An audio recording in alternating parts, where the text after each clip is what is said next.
Shalom Bapak Ibu dan Saudara sekalian, puji Tuhan jikalau pada saat ini kita masih bisa berjumpa untuk kita dapat mendengarkan suaranya melalui kebenaran firman Tuhan saat ini. Dan sebelumnya kita akan berdoa terlebih dahulu. Terima kasih Bapa, kami bersyukur buat kebaikan-Mu pada saat ini, di mana kami satukan hati kami Bapa, untuk kami menyerahkan acara ini di dalam tangan dan kasih-Mu. Bapa, kami tahu keadaan saat ini tidak memungkinkan untuk kami dapat beribadah di gereja. Tetapi kami percaya Engkau ada di dalam setiap hati dan pikiran kami dan hidup kami. Bapa, kami tetap membutuhkan kebenaran firman-Mu. Dan biarlah saat ini kerinduan kami untuk mendapatkan firman-Mu Bapa. Kami akan mendengarkan dengan baik-baik, bahkan kami akan melakukannya. Terima kasih Bapa, kami bersyukur buat kebaikan-Mu pada saat ini. Dan semuanya hanya kami alaskan di dalam nama Tuhan Yesus. Urapi hamba-Mu dari ujung rambut sampai telapak kaki. Berkaryalah atas hamba Bapa, hamba siap untuk melakukannya. Hanya di dalam nama Tuhan Yesus. Haleluya, amin. Bapak, Ibu dan Saudara sekalian, kita akan belajar kebenaran firman Tuhan tentang Getsemani. Getsemani adalah sebuah taman yang Tuhan sudah tentukan untuk kita terus selalu mengingat menjelang kesengsaraan Tuhan Yesus yang akan dijalaninya. Ketika saya merenungkan di Alkitab, ada 2 taman yang tercatat. Yang pertama ialah Taman Eden. Taman Eden di mana manusia pertama diciptakan dan manusia pertama itu jatuh ke dalam dosa. Dan yang kedua ialah Taman Getsemani. Tempat di mana Adam yang terakhir dalam pergumulannya mempersiapkan diri untuk masuk dalam kesengsaraannya untuk menebus dosa umat manusia. 2 taman ini adalah tercatat di dalam Alkitab. Dan kita pada saat ini akan belajar yaitu Taman Getsemani.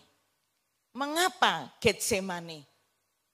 Ini menjadi perenungan kita saat ini menjelang Jumat Agung atau kesengsaraan Tuhan Yesus. Ada beberapa pelajaran yang penting, yang harus kita renungkan, yang harus kita selalu ada dalam pikiran kita. Getsemani ini, karena ini amatlah menentukan di dalam kehidupan kita. Bapak, Ibu dan Saudara sekalian, ketika saya merenungkan Getsemani ini, ternyata ada beberapa hal yang luar biasa menjelang kesengsaraan Tuhan Yesus, menjelang Tuhan Yesus harus mati di kayu salib. Dan ini menjadi pelajaran bagi kehidupan kita saat ini, di mana Getsemani ini menjadi pelajaran hidup dalam kehidupan kita. Mari kita renungkan, ada apa di Getsemani? Di sini saya mencatat yang pertama ialah tentang doa. Yang pertama ialah datang dan berdoa. Kita akan baca di dalam Matius pasal yang ke-26. Ayat yang ke-36 dan selanjutnya. Maka sampailah Yesus bersama-sama murid-muridnya ke suatu tempat yang bernama Getsemani. Lalu ia berkata kepada murid-muridnya, "Duduklah di sini sementara aku pergi sana untuk berdoa." Dan ia membawa Petrus dan kedua anak Zebedeus sertanya. Tinggallah di sini dan berjaga-jagalah dengan aku. Setelah itu ia kembali kepada murid-muridnya dan mendapati mereka sedang tidur. Dan ia berkata kepada Petrus, tidakkah kamu sanggup berjaga-jaga 1 jam dengan aku? Berjaga-jagalah dan berdoalah supaya kamu jangan jatuh ke dalam pencobaan. Roh memang penurut, tetapi daging lemah. Inilah yang pertama saya mendapatkan yang satu, yaitu di Taman Getsemani. Yaitu Yesus datang dan berdoa. Pada saat itu Yesus sebagai manusia 100%. Kita sudah tahu ya tentang kejadian di Getsemani ini, di mana saat itu Yesus merasakan tekanan yang amat sangat dalam. Dia harus menghadapi penderitaan yang luar biasa. Tekanan jiwanya ada pada saat itu. Sebab itu Tuhan Yesus ya tidak mungkin menghindari yang namanya kesengsaraan. Tekanan dalam jiwanya nanti kita akan melihat. Terutama cawan murka Allah yang melambangkan penderitaan dan kesengsaraan. Saat itu adalah saat yang menegangkan bagi Yesus. Dan pada saat itu dia minta kepada ketiga muridnya yang dibawa, yaitu Petrus, Yakobus, dan Yohanes. Kalau yang lainnya pada saat itu yang ke-9 masih di luar, tidak dekat dengan Yesus. Tetapi ketiga muridnya ini Tuhan Yesus tadi mengatakan, ya berjaga-jagalah dengan aku. Ini adalah satu maksud Tuhan Yesus. Untuk mereka itu bersama-sama berdoa. Tuhan Yesus berdoa dalam pergumulannya. Ya, untuk dapat mengatasi penderitaan, kesulitannya, kesengsaraannya yang dia harus hadapi. Sebagai manusia sesungguhnya dia tidak mampu. Dan di sini kita lihat ketiga muridnya ini. Mengapa Tuhan Yesus mengatakan berjaga-jagalah dan berdoalah supaya kamu jangan jatuh ke dalam pencobaan. Roh memang penurut tetapi daging lemah. Sesungguhnya Yesus ini mengajak supaya mereka itu, ketiga murid Yesus ini diantaranya Petrus, Yakobus dan Yohanes, mereka berdoa untuk diri mereka sendiri. Karena nantinya mereka harus menghadapi juga yang namanya tantangan, yang namanya kesulitan. Harus mereka menghadapi sendiri.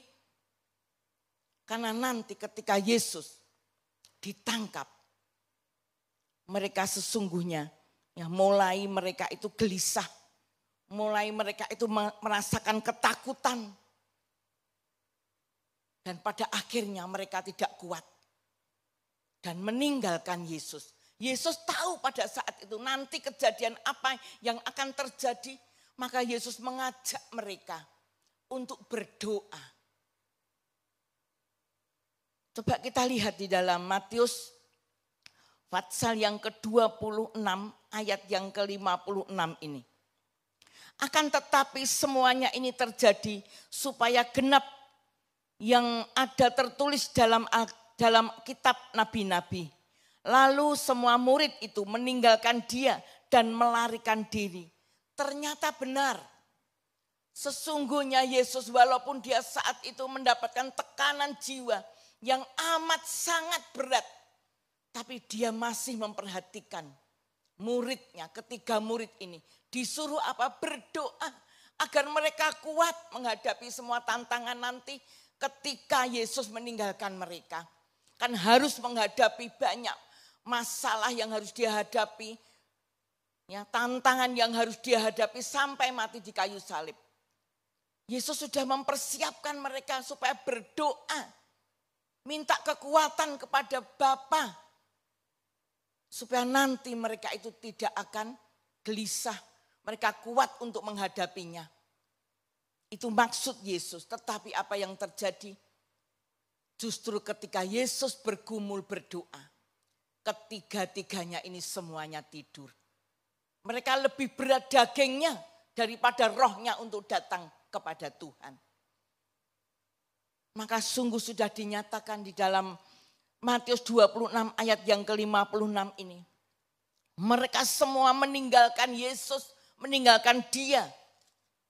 Dan melarikan diri, takut. Nanti kalau mereka itu ditangkap, inilah yang terjadi. Maka daripada itu Bapak Ibu dan Saudara sekalian, di Getsemani ini memberikan satu pelajaran kepada kita. Seperti Yesus, ketika menghadapi yang namanya pergumulan, tantangan yang begitu amat menyulitkan, sangat sulit.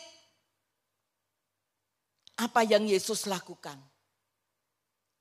Dia datang berdoa kepada Bapa yang ada di surga. Ini menjadi pelajaran bagi kita.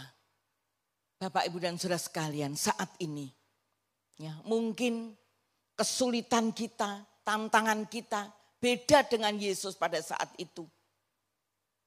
Kita menghadapi tantangan, masalah, persoalan dalam hidup ini. Keadaan saat ini, di mana dampak daripada virus corona, mungkin kita tidak terkena virus corona itu. Tetapi kita kena dampaknya. Mungkin pekerjaan kita harus berhenti. Ya. Rencana-rencana kita yang sudah kita susun dengan baik tidak bisa dilaksanakan. Banyak hal yang mengganggu dalam kehidupan kita. Membuat kita khawatir. Tidak tahu apa yang akan terjadi dalam masa depan kita sebagai manusia. Maka satu hal, hanya datang kepada Bapa yang ada di surga. Dia yang akan memampukan kita. Itu yang pertama. Yang kedua, ada apa di Getsemani ini? Mengingatkan kepada kita, yaitu penyerahan total. Kita baca di dalam Matius 26 ini, ayat 39, 42, dan 44. Maka ia, yaitu Yesus, maju sedikit, lalu sujud dan berdoa, katanya, ya Bapakku, jikalau sekiranya mungkin, biarlah cawan ini lalu daripadaku. Tetapi janganlah seperti yang ku kehendaki, melainkan seperti yang engkau kehendaki. 42. Lalu ia pergi untuk kedua kalinya dan berdoa, katanya, ya Bapakku, jikalau cawan ini tidak mungkin lalu, kecuali apabila aku meminumnya, jadilah kehendakmu. 44. Ia membiarkan mereka di situ. Lalu pergi dan berdoa untuk ketiga kalinya. Dan mengucapkan doa yang itu juga. Ya, inilah 3 kali Yesus berdoa. Doanya apa? Yang pertama, Yesus seolah-olah tidak mampu ya untuk minum cawan murka Allah. Kalau boleh enggak usah aja Bapak. Tapi sekali lagi apa yang dikatakan? Biarlah kehendakmu yang jadi. Yang pertama. Yang kedua, dikatakan di sini, bila aku harus meminumnya Bapak. Karena itu tidak mungkin lalu daripadaku. Itu juga biarlah kehendak Bapa yang jadi. Dan yang ketiga, Yesus doa itu sama dengan yang ke-1 dan yang ke-2. Berarti 3 kali. Walaupun Yesus memiliki satu keinginan. untuk tidak minum cawan murka Allah yang menggambarkan kesengsaraan, yang menggambarkan satu penderitaan yang harus dia hadapi. Sebagai manusia saat itu, sesungguhnya dia mau menolak. Tetapi satu hal yang Yesus teladankan dalam kehidupan kita, yaitu Yesus tetap memiliki penyerahan total dalam kehidupannya. Semuanya biarlah menjadi kehendak Tuhan. Itu yang dilakukan oleh Yesus. Padahal Yesus mengalami satu masalah sampai rasanya dia pengen hendak seperti mati rasanya. Kalau kita lihat coba di dalam Matius 26 ini ayat yang ke-37 dan ke-38. Dan ia membawa Petrus dan kedua anak Zebedius sertanya, maka mulailah ia merasa sedih dan gentar. Lalu katanya kepada mereka, hatiku sangat sedih, seperti mau mati rasanya. Ini loh yang dialami oleh Yesus. Begitu sangat menekan jiwanya apa yang dia harus hadapi. Sebagai manusia biasa tidak mampu. Sampai sepertinya seolah-olah pilih mati saja. Tidak menghadapi semuanya. Tetapi satu hal yang Yesus lakukan. Dia tetap sadar. Dia tetap menurut apa yang menjadi kehendak Bapa. Itulah penyerahan total yang Yesus lakukan. Di mana semuanya itu dilakukan oleh Yesus di Taman Getsemani. Luar biasa, inilah satu pelajaran dalam kehidupan kita. Mari kita belajar daripada Yesus. Saat kita menghadapi kesulitan yang besar. Ya seperti saat ini mungkin kesulitan kita satu dengan yang lain berbeda. Tetapi saya percaya kita semua saat ini kita menghadapi keadaan yang sama. Yang serba sulit, ya, yang serba mengkhawatirkan, menekan jiwa. Satu hal yang harus kita lakukan, yaitu kita harus juga menyerahkan diri kita.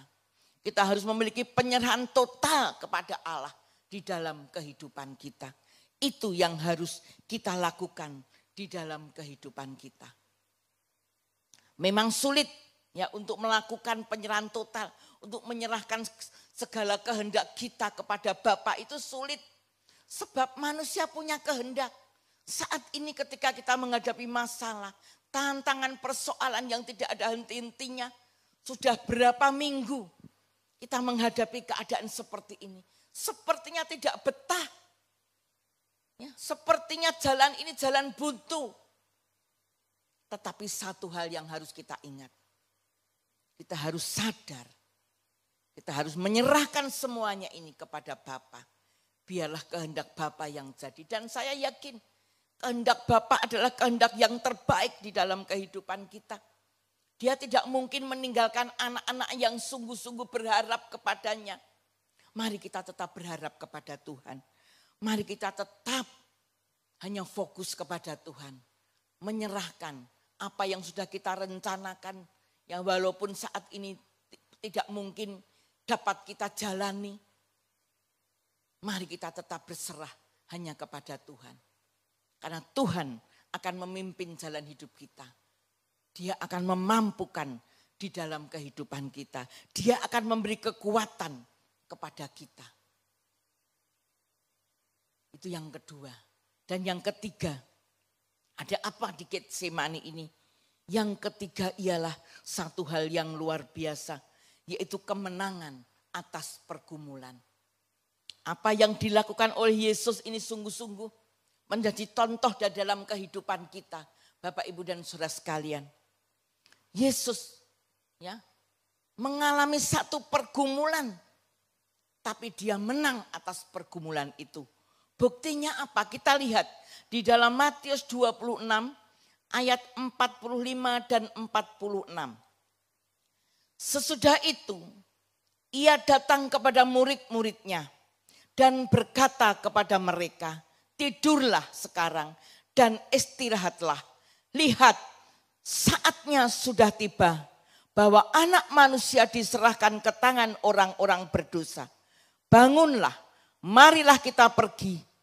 Dia yang menyerahkan aku sudah dekat. Inilah tanda kemenangan Yesus pada akhirnya. Karena dia sudah menyerahkan kehendaknya kepada Bapa. Dan yang ketiga ini memberikan pengertian kepada kita. Ketika itu Yesus ya sudah selesai di dalam doanya yang ketiga kali. Dia bisa berkata, lihatlah sudah saatnya anak manusia akan diserahkan kepada orang yang berdosa. Bangunlah, marilah kita pergi. Dia yang menyerahkan aku sudah dekat. Berarti ketika saya membayangkan ketika Yesus sudah amin, dia sudah membangunkan muridnya, dia langsung tahu apa yang harus dia hadapi. Tapi saat itu dia tidak merasakan gentar lagi. Dia tidak merasakan hampir mati lagi. Tetapi dia kuat. Dia menghadapi semua penderitaan dan kesengsaraan yang harus dia jalani sampai nanti mati di kayu salib. Sebab apa? Sebab Bapa memberi kekuatan kepada dia.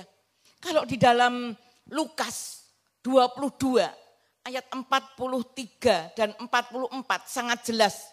Di situ dituliskan. Ya, kita akan baca. Lukas 22 ayat 43 dan 44. Maka seorang malaikat dari langit menampakkan diri kepadanya untuk memberi kekuatan kepadanya. Ia sangat ketakutan dan makin bersungguh-sungguh berdoa. Peluhnya menjadi seperti titik-titik darah yang bertetesan ke tanah. Lalu ia bangkit dari doanya dan kembali kepada murid-muridnya.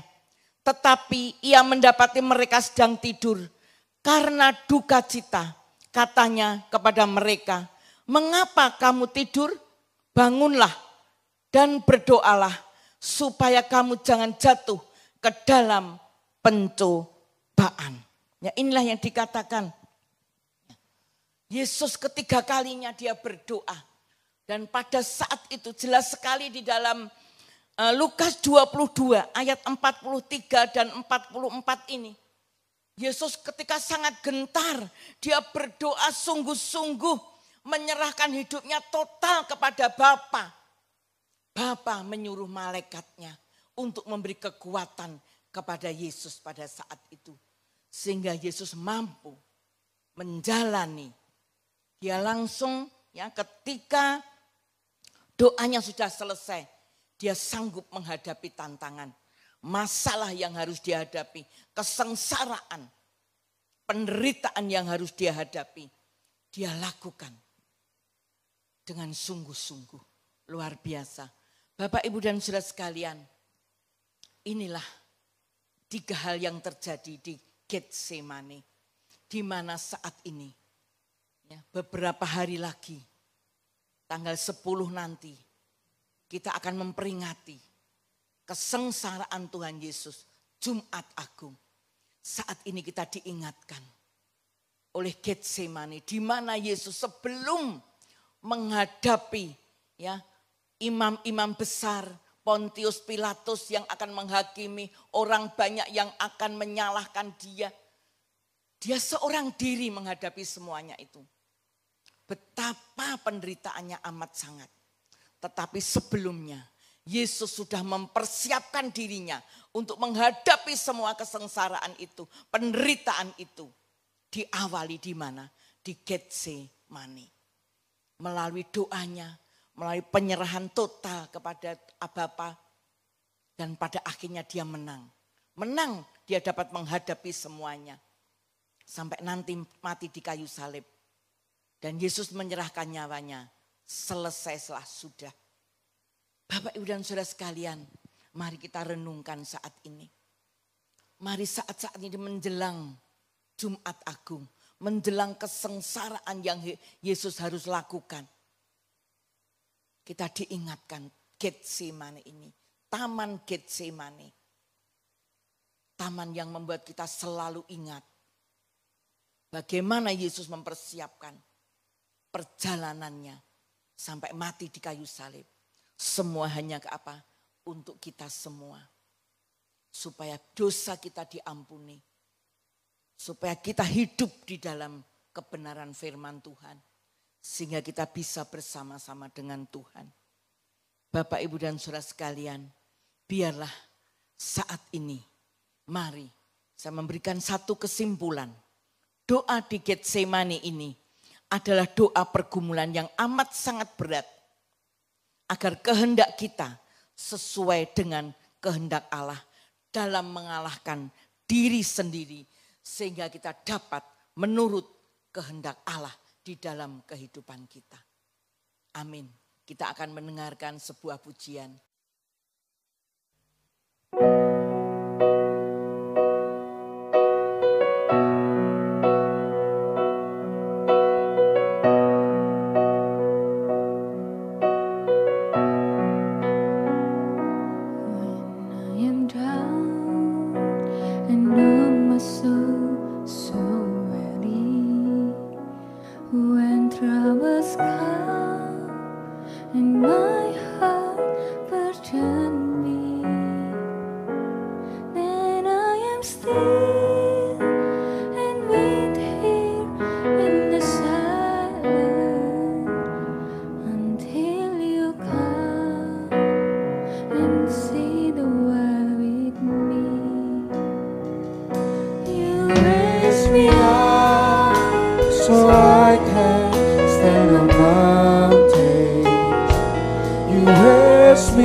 Ya, pujian ini menjadi kekuatan bagi kita. Di saat kita jatuh dan tak berdaya, tidak ada seorang pun yang dapat menolong kita, kecuali Tuhan. Allah yang kita sembah, Allah yang kita muliakan. Dialah yang menjadi pengharapan kita. Dialah yang memberi kekuatan kepada kita. Mari Bapak, Ibu, dan saudara sekalian, kita tetap semangat untuk menghadapi keadaan saat ini. Karena Tuhan yang menopang dalam kehidupan kita. Amin. Mari kita akan berdoa bersama-sama. Terima kasih Tuhan, Kami bersyukur buat kebaikan-Mu pada saat ini. Kami boleh merasakan penyertaan-Mu Bapa. Kami boleh merasakan petuntunan-Mu Bapa. Jikalau kami ada saat ini, semua hanya karena anugerah-Mu. Tuhan sudah memberi kekuatan kepada kita. Tuhan sudah memberi kemampuan kepada kita untuk kita dapat menghadapi kehidupan saat ini. Terima kasih Bapa, kami tak lupa berdoa syafaat buat bangsa dan negara kami Indonesia yang kami cintai. Bapa, Engkau tahu keadaan saat ini, di mana dampak daripada virus corona Tuhan. Kami tidak tahu lagi apa yang harus kami jalankan, tetapi kami punya Allah yang luar biasa, Allah yang ada di Indonesia. Tuhan, kami berdoa buat Bapak Presiden Jokowi, beserta dengan seluruh jajarannya, beserta dengan seluruh stafnya, dari atas sampai bawah. Tuhan berikan mereka hikmat, marifat yang daripada Engkau, sehingga dapat mengatasi keadaan saat ini.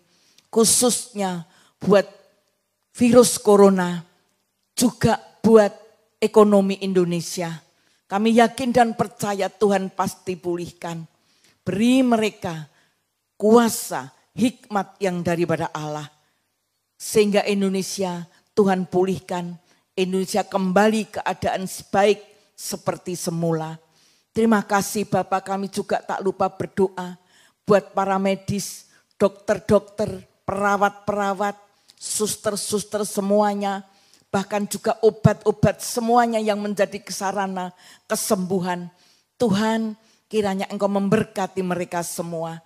Engkau beri kesehatan para dokter, para medis Tuhan. Semuanya boleh sehat sehingga mereka boleh menolong orang-orang yang saat ini terjangkit corona. Terima kasih Bapa, sungguh pengharapan kami hanyalah daripada Engkau. Demikian juga buat Bapa, buat hamba-hambamu yang melayani pekerjaanmu Tuhan. Kami percaya Engkau juga memberikan tuntunan kekuatan bagi mereka. Jemaat-jemaat mereka Tuhan juga berkati semuanya. Tuhan beri kekuatan, kemampuan untuk kami tetap terus sebagai umat-Mu. Kami bergandeng tangan, kami bersatu hati, tetap menyerahkan semuanya kepada Engkau. Sebab Engkaulah kekuatan kami. Terima kasih Bapa, kami bersyukur buat kebaikan-Mu. Sungguh jikalau kami ada saat ini hanya karena anugerah-Mu. Pimpin kami sampai kehidupan kami yang kekal Bapa. Karena kami tahu hidup yang kekal itu yang sangat kami harapkan. Jikalau saat ini kami mengalami keadaan seperti ini, Tuhanlah yang akan memberi kemampuan kepada kami untuk kami dapat mengatasinya juga. Terima kasih Bapa, segala pujian, hormat, serta syukur kami naikkan kepada Engkau. Hanya di dalam nama Tuhan Yesus yang menjadi jiwa kekasih kami. Haleluya. Amin.